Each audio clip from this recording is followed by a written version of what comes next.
நமக்கு கிடைச்சிருக்கிற ஒரு பெரிய காஸ்ட்லியான ஒரு வஸ்திரம் என்னது அப்படின்னா ரட்சிப்பின் வஸ்திரம். நான் ரட்சிக்கப்பட்டிருக்கிறேன், ஆண்டவர் என்னை ரட்சிச்சிட்டாருன்னு நம்ம சொல்றோம். ஆனா இந்த ரட்சிப்புன்ற வஸ்திரத்தை நம்மளுக்கு கொடுக்கறதுக்காக அவர் ரத்தம் சிந்தி இருக்கிறார். சிலுவையில் அறையப்படுறதுக்கு முன்னாடி இருந்த நாட்கள்ல அவருடைய வஸ்திரத்தின் ஓரத்தை தொட்ட ஒரு பெண் கூட சுகத்தை பெற்றுக்கொள்கிறாள், சொஸ்தமாகிறாள். அவருடைய உதிரத்தின் ஊரல் நின்று போயிடுச்சு. ஆனா இயேசு கிறிஸ்து எத்தனை வேதனைகளை அந்த நாட்கள்ல பட்டிருப்பாரு. அவர் என்ன பண்றாங்க? குத்துறாங்க, சாட்டைனால அடிக்கிறாங்க, முள்கிரீடத்தை என்ன பண்றாங்க? சூட்டுறாங்க. அப்போ எவ்வளவு ரத்தம் அந்த இடத்துல சிந்தப்பட்டிருக்கும். உதிரத்தின் ஊரலை நிறுத்தின ஆண்டவர் அந்த இடத்துல தான் சரீரத்திலிருந்து ரத்தம் சொட்டி கொண்டிருந்தா கூட அது அவர் என்ன பண்ணவே இல்லை, பொருட்படுத்தவே இல்லை.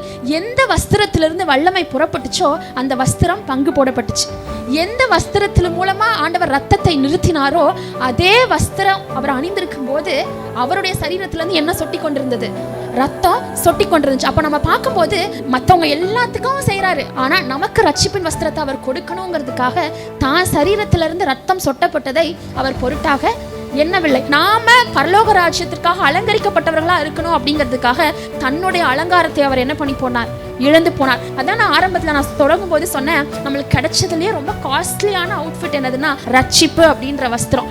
யோசேப்புக்கு அவங்க அப்பா பலவர்ண அங்கேயே கொடுத்த உடனே யோசேப்புடைய சகோதரர்களுக்கு அக்செப்ட் பண்ணிக்க முடியல. அதே மாதிரி நமக்கு ஆண்டவர் ரட்சிப்பின் வஸ்திரத்தை உடுத்தி எடுக்கிறத யாரால அக்செப்ட் பண்ணிக்க முடியாது?